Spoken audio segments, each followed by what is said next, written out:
उनकी उनकी व्यू अलग है, हमारी व्यू अलग है, तो उनका ओपिनियन हमारे से अलग रहता है, हमारा अलग रहता है, तो डाइकोटोमी तो कुछ है नहीं, अलग ओपिनियंस है। पॉलिटिक्स ऑफ डिसेप्शन चल रहा है क्या?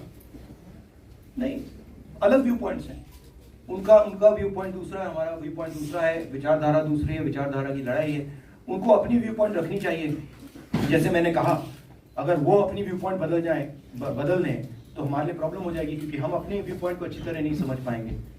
तो वो जो उनको जो लगता है वो करना चाहिए, वो करना चाहिए, और हमें जो करना है हम करेंगे। डाइकोटोमी कोई नहीं, ये बहुत पुरानी लड़ाई है। ये भी बात मुझे समझ आई है। ये एक्चुअली अगर आप मुझे पूछो क्या चेंज है, मैं आपको बताता हूँ कि ये मुझे समझ आ गया कि ये बहुत पुरानी लड़ाई है और ये राजनीतिक लड़ाई नहीं है। ये मुझे समझ आ गया। जैनेंद्र एबीपी से जी राहुल जी, मैं फिर से आपको 2024 के सवाल पर ले जाना चाहता हूं। आपने कहा कि अखिलेश जी को, मायावती जी को भी हिंदुस्तान चाहिए, लेकिन अभी अखिलेश जी ने कहा था कि कांग्रेस और बीजेपी एक जैसे हैं।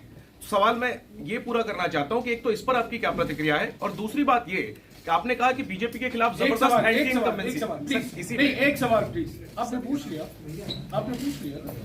सवाल का जवाब। एक सवाल प्लीज। नहीं, ये तो पूरे देश को ऑब्वियस है कि बीजेपी और कांग्रेस एक हो ही नहीं सकते, क्योंकि अगर बीजेपी और कांग्रेस एक होते तो नरेंद्र मोदी कांग्रेस मुक्त भारत की बात कभी नहीं कर सकते।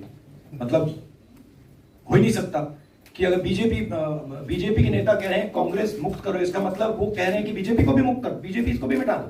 वो तो नहीं कह रहे हैं।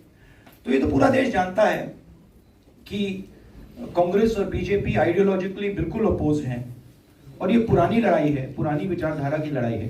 बट अखिलेश जी की भी जगह है, और उनको ये ऑप्शन, मतलब बोलने का ऑप्शन मिलना चाहिए, और उनका पर्सपेक्टिव है वो उनके लिए ठीक है। हमारा पर्सपेक्टिव है कि हमारी लड़ाई बीजेपी के साथ है, विचारधारा की लड़ाई है, पुरानी लड़ाई है, और इसको हम जीतेंगे। आपकी यात्रा मध्य प्रदेश में भी गई, लेकिन मध्य प्रदेश के एक विधायक है लक्ष्मण सिंह, वो कह रहे हैं कि मध्य प्रदेश में जो यात्रा गई उसका फायदा आने वाले मध्य प्रदेश चुनाव में हमें नहीं होगा, क्योंकि जो इंटरनल सर्वे आया है उसमें विपक्ष में ही मध्य प्रदेश में कांग्रेस दिख रही है। तो अपनी पार्टी कांग्रेस, मैं आपको एक बात लिख के दे देता हूं अभी, कांग्रेस मध्य प्रदेश के चुनाव को स्वीप करेगी, बीजेपी वहां दिखाई नहीं देगी। मैं आपको गारंटी करके, आप लिख लो और उस समय मुझे बता देना। मतलब अगर आप मुझे, कोई क्वेश्चन नहीं है कि वहां पे बीजेपी मतलब दिखाई नहीं देगी, क्योंकि वहां पे तो मैंने सोचा था कि महाराष्ट्र में, मतलब मैंने जो वहां कहा कि महाराष्ट्र में बहुत अच्छा रिस्पांस मिला, मध्य प्रदेश में तो टोटल अंडरकरंट था, मतलब तूफान आया हुआ है वहां पे। मध्य प्रदेश में हर व्यक्ति जानता है कि बीजेपी ने सरकार को चोरी करके पैसा देके बनाया है, तो पूरा प्रदेश गुस्से में है।